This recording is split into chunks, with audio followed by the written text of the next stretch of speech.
Good morning mga ka-PH Politics. Meron tayong mainit-init na balita. Alright, ito ay tungkol kay ACT Representative Antonio Trintinio. Okay, so yung ACT, yung Alliance of Concerned Teachers. Okay, so yun daw sila ang kumakatawan kumbaga sa mga public school teachers natin, no? Yung mga welfare ng ating public school teachers. Well, ang balita po ay ganito. Dumalo siya sa isang pagpupulong ng mga teachers dito sa Davao City.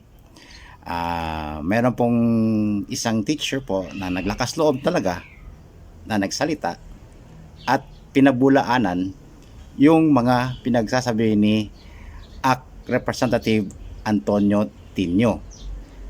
Ang siste pa, ang nangyari, sa sobrang hiya daw ni Antonio Tinio, ito ay nag-walk out. So, panoorin natin yung short video lang naman ito eh. Panoorin natin yung yung portion ng yung teacher na ang nagsasalita. Alright? Hindi po direkta niyo pong nasagot at